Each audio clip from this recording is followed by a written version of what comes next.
Thanks to Bakuretsu for sponsoring today's video. Hey guys, welcome back, and today I will be doing my second ever Q&A video. I was so blown away by the number of questions I received, and also thank you guys so much for all of your lovely congratulation messages for me hitting 25k subscribers. Thank you guys so much. I did get a lot of questions, and to keep this video to a reasonable length, I ended up picking out about 15. I did notice a bunch of questions that I actually had already answered in my first Q&A video, so I'll put a link to that first Q&A somewhere if you guys are interested to check that out. But without further ado, let's get into answering some Q's with some A's, in no particular order. First question is, what was the most challenging aspect of moving your collection from one location to another? Do you have any tips based off your experience? Yeah. So this year I moved my entire collection from a house to another house, and I'm actually gearing up to move a lot of my collection again. Oh, what a terrible topic to have experience in. So when it came to moving my figures, I actually handled the entire move process myself. So I didn't quite trust a moving company to handle any boxes that I said were fragile, actually fragilely. So I was really worried that they would put a heavier box on top of a box full of figures and that they would get crushed somehow.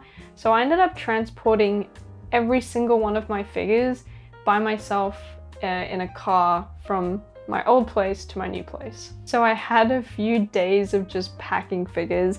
I would put like some TV show on the screen, just get a box, get a figure in the box. Like, it was just the most boring autonomous task, but it needs to be done.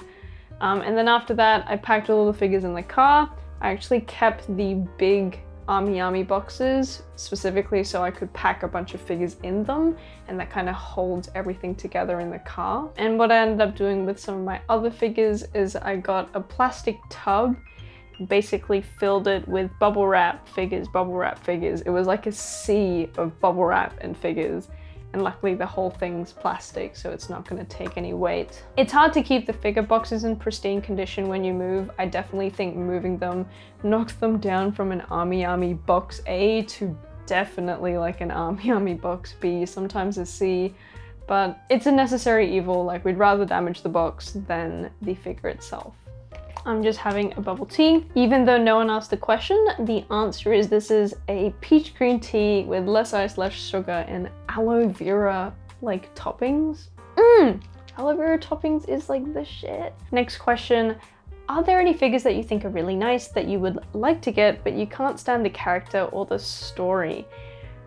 So there was immediately one figure that came into mind, but I think I'll get a little bit of flack, but I'm gonna tell it anyway. So it's actually any of the Erina Nakiri figures. So the B style and the like really cute one where she's on her throne. And the thing for me is, so I read about I'd like to say like 100 or even more so chapters of Food Wars, and I've seen a fair bit of the anime, but I haven't seen enough that Erina stops being a bitch. And so I just think like, yo, like, she looks good, but like, she's a bitch. I just can't get over that she was willing to like rob the main character's entire life from him getting into culinary school because she was just like a bitch. Like, she was just like, that's nothing to her, that's Monday. And like, I'm sure people like her, so I'm sure she like becomes nicer, but it's been so hard for me to get over that. And I'm sure if I watch the show more, just continue in the manga more, I'll grow to like her. But that's probably why, even though I really like those figures, I haven't picked them up yet. And I kind of feel like to save my money, I should just keep thinking she's a bitch, so then I like won't buy her figures. Next question is, how do you manage the cost of collecting anime stuff and keeping up with adult life and bills? I get these questions quite a bit, and the answer is kind of twofold. And I guess the first is that I am very lucky to have a stable job where I get paid the same amount every month, and so there's no ambiguity as to how much I'm going to be getting in. That helps a lot with budgeting. I also have a really low cost of living right now. I'm working from home, so I'm not going out a lot. I don't eat out a lot. In fact, all of my lunches, I get like a subscription box of lunches, so it's the same amount every week and month. The second part of how I balance everything is fairly intense tracking of figure pre-orders. So I use a Notion spreadsheet to track all of my figure pre-orders, and whenever I get an email that a figure's been delayed, I just update the month, and that very quickly lets me see an overview of how much I'm gonna owe for pre-orders that month. And so I have a fairly good idea where each month is trending towards, and when I'm in that month, I naturally know how much I have left to spend. So in months where I've spent a lot of pre-orders, I have to be fairly frugal in other parts of life, so not buying as much manga, not buying clothes, makeup, not really going out for meals or movies or things like that. Although this technique is getting harder since almost all of the figures from a certain month get delayed, and then you kind of count on them being delayed, that gets a little dangerous. Another thing I do is I get paid into one bank account, and all of the bills are tied with this account, and I only transfer as much spendable income as I can into my spending account. That way when I see a pre-owned figure that looks really tempting, I don't eat into the money that I need to spend on essentials. Next question is, since you have such an eye for aesthetics and beautiful art, do you draw and paint yourself, or have you ever tried? First of all, thanks for the compliment. And yeah, I do actually really love art, and I love to draw. I grew up being that kid that always had like a sketchbook and a pen. Everywhere I went, that was just my essentials. A big part of why I fell in love with anime as a kid is because I fell in love with drawing anime. I like to draw these beautiful girls with these big dull eyes. I think what happened here is I made a DeviantArt account, as you do when you're 14, and I started posting my art and stuff, and I fell into a really bad and toxic place where I would just start comparing my art to other people. I became a big perfectionist, and that introduced a lot of frustration into just doing art and being like, damn, this isn't good enough, this isn't as good as that person's art. And I really let that affect me, and I think it's super sad, but I think it's the reasons like that why I naturally just stopped drawing as I started growing up. And so takeaway is to not do that. Just do your own art and be happy with what you're creating. Don't compare yourself to others. Your skills will develop naturally. And now I'm trying to get back into it from that better headspace and mindset where I'm just doing it because I like it. Like I used to like it when I was a kid. It didn't matter if it was rubbish or if it was actually good. It's fun to create. You know, I feel like I rambled a bit there. But I do think a lot of people can probably resonate with what my experience is, because I have seen a lot of people online that end up doing the same thing, and they kind of rediscover their love for whatever art they like doing later down the line. I will quickly show some of the art that I have done that I am happy that I did. The next question is, given the large amount of scales you own, what will you do once you have exhausted all the available space in your storage areas?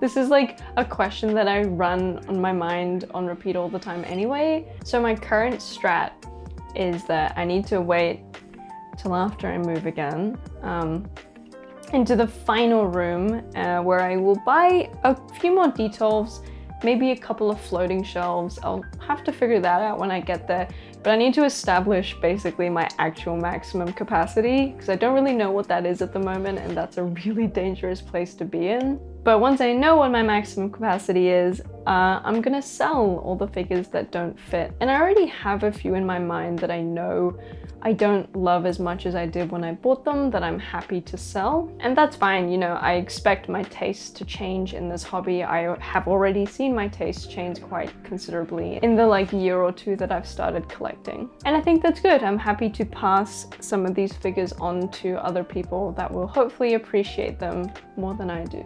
Next question, which piece of original artwork would you love to see as an anime figure?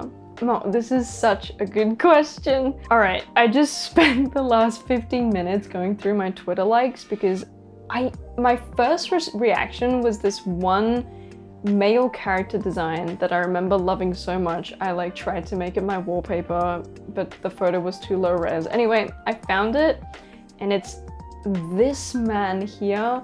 I would love a figure of him on his like throne there. I don't even know what he's from. He really stuck with me. It's this kind of like bleached Gilgamesh look. But while I was looking for that photo, I scrolled through the rest of my likes and I wanted to mention these three. The first one are these nuns. If they made like all 5 of these nuns as figures, I would buy all 5. Next is this Toge at the skate park. Oh, could you imagine this as a scale? And lastly, this yellow bunny here. I actually wouldn't be surprised if some figure company was actually going to turn this into a figure. I think this is a prime candidate for figure companies to pick up actually. It's like very on trend right now. Next question is, are you planning to go to Japan again as soon as it starts to open up? And what would be your favorite things getting from there directly?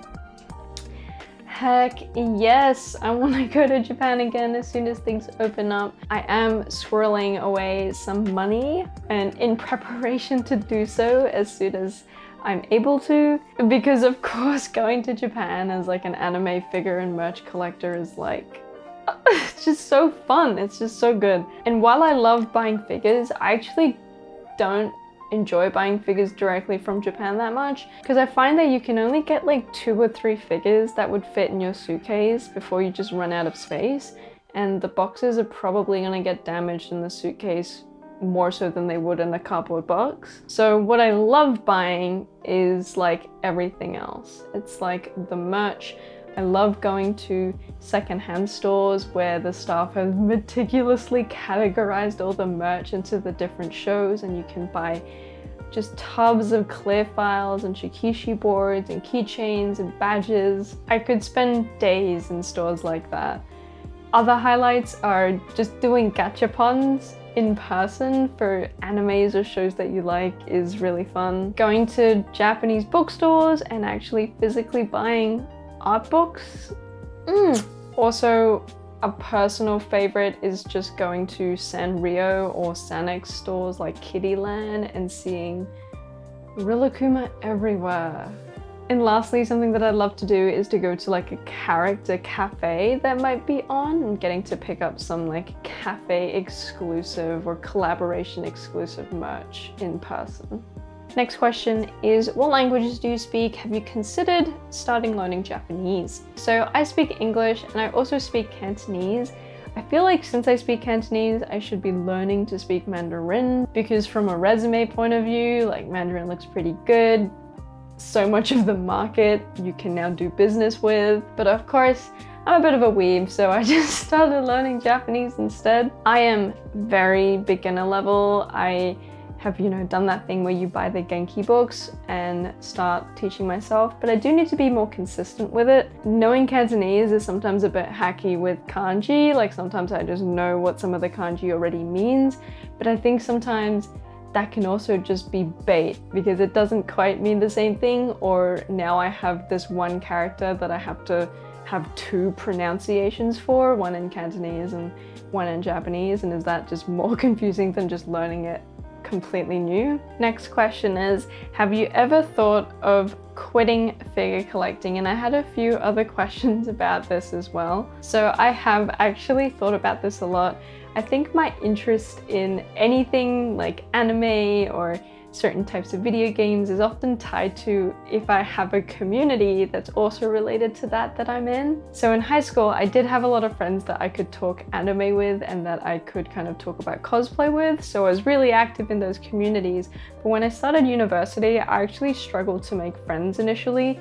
And so with no one to talk about all that stuff with, I naturally just drifted away from it a bit. I remember packing up my figures and actually selling most of my prize figure collection at that time. But now I have friends and people that I can talk about anime with, and now that I've made this channel, I have all of you guys and other friends that I can talk about figure specific stuff with.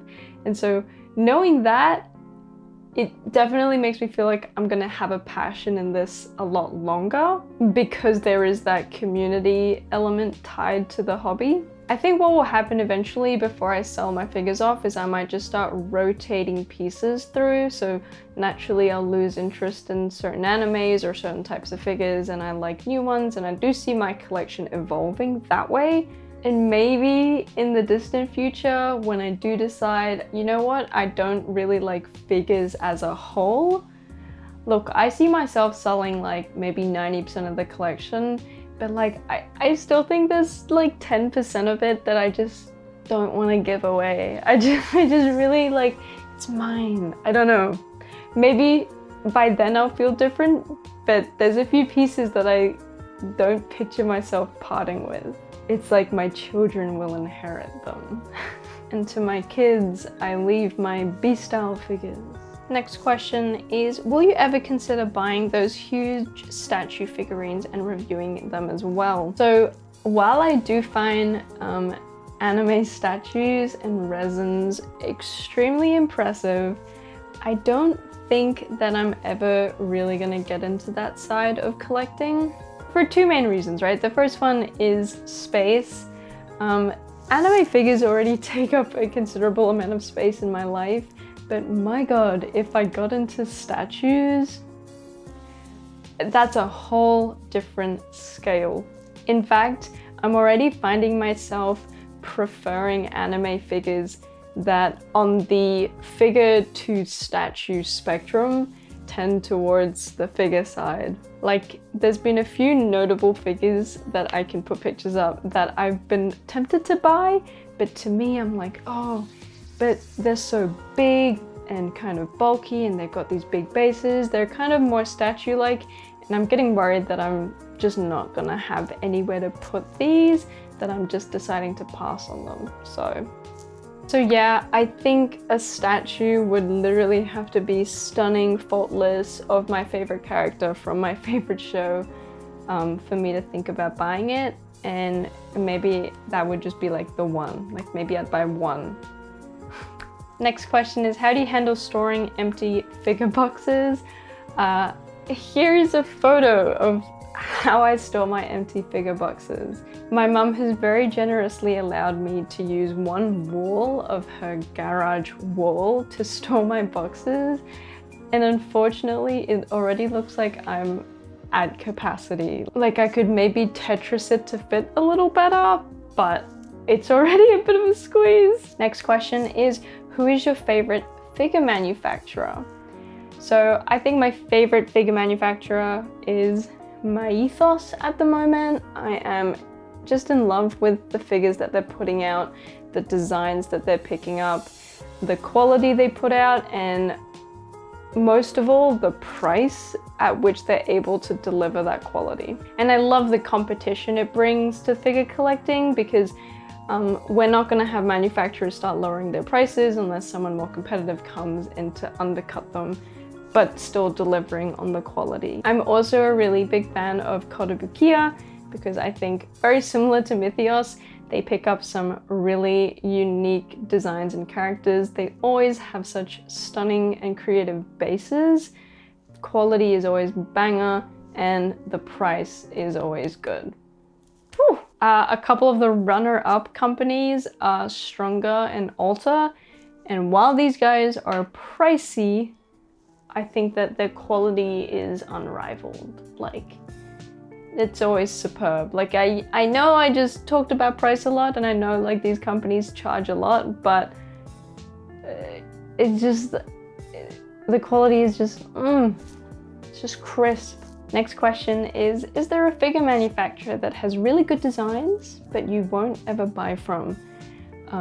I think a pretty common answer with all figure collectors is going to be FOTS or Beeful, I think they sometimes go by. This is a figure manufacturer notoriously known for their figures arriving broken, arriving warped, leaning, heat damage. I think it's to do with that they don't use just PVC plastic, they use like something else. These issues are so kind of notoriously well known that on certain sales sites, they actually put a special warning up saying, hey, this manufacturer is known to have figures arrive unbroken, like we're just not gonna deal with that as a distributor. Like, I mean, what? So it is sad because they have had a couple of designs that I've been like, oh, I just wish that was from another manufacturer. I really like this chlorine girl. I think her colors could have looked really cool, as well as this bunny that they've been teasing recently. Like, she looks really good, but I just don't trust the company. Can't get it. The next question is, what is your favorite video game series, and do you have a favorite figure from that series? So my actual favorite video game is Fallout New Vegas. And because it's not a Japanese game, it doesn't have any figures from kind of Japanese manufacturers I know about. Looking online, there is actually a 1/8 scale of the Fallout New Vegas sniper. This is a hand-painted figure by North Star Models. And while I think it looks really cool, I don't think I'm gonna buy it because while that is my favorite video game, like, that figure is not really my favorite aesthetic of things to own. I do have, however, a SentryBot Funko Pop. Oh my god, the anime figure collector has a Funko Pop? No, but I do have a SentryBot Funko Pop from Fallout that I think doesn't look like a Funko Pop, and I think it actually looks pretty nice, so I have that. Other notable game series with figures that I like are anything from like Persona 5. There's some figures I really want from that. Nia, I'm already got the Flare one on pre-order. And if I count FGO as a game, which I guess it is a game, I mean, there's a ton of amazing figures from that. All right, last question. Question is, have you got your boyfriend collecting as well, or anyone else in your family, because they see your collection and how glorious it is? Thank you. And yes, I have actually got my boyfriend into anime figure collecting as well. He mainly buys scale figures. He's got a few. He's a big fan of Scathaha, so he also owns the QuezQ Scathaha. He's a fan of Utaha from Psychono, so he's got this Utaha figure. He's also a big Musashi fan, so he's got the new Alta one and the Kotobukiya one on pre-order. He might let me show them on the channel if I'm nice to him. And the pride of his collection, he said, is the Kotobukiya Master Chief figure. You can keep that one. I originally thought there was like a fat chance of my mum getting into figure collecting because she calls my figures dollies, but recently she watches a lot of C-dramas, and a few of those C-dramas have become like cartoon, like animes, and then they've got figures. And so when I show them those, now who's laughing, huh? Now who's interested? So I've been like, hey mum, maybe you should get these Nendoroids. Maybe you should get these pop-up parades. Aren't these isn't this the show you like? So I think she might bite the bullet and pick up a few. Which is really funny, it just feels like we've come full circle. All right, those are all of the questions that I had picked out. I wish I could answer more. There was so many. I'm definitely gonna keep that list for my next Q&A. But before I sign off, a quick word from the sponsor of today's video, Bakuretsu. Bakuretsu is a clothing brand that specializes in minimalist, anime-inspired streetwear. They have so many amazing designs, including this new Ara Ara design and some adorable Eurocamp tees. I really appreciate how the shirts are aesthetic as heck and subtle enough that I often wear them to work. From Zetai Ryoiki to A Silent Voice, they're sure to have a design that you like. I've had some of their shirts for over a year now and they still look and feel great. If you use the promo code Daijoububu, you can get $3 off your first order of any shirt. They also ship internationally too. Check out the link in the description down below to browse all their designs. And thanks again to Bakuretsu for sponsoring this video.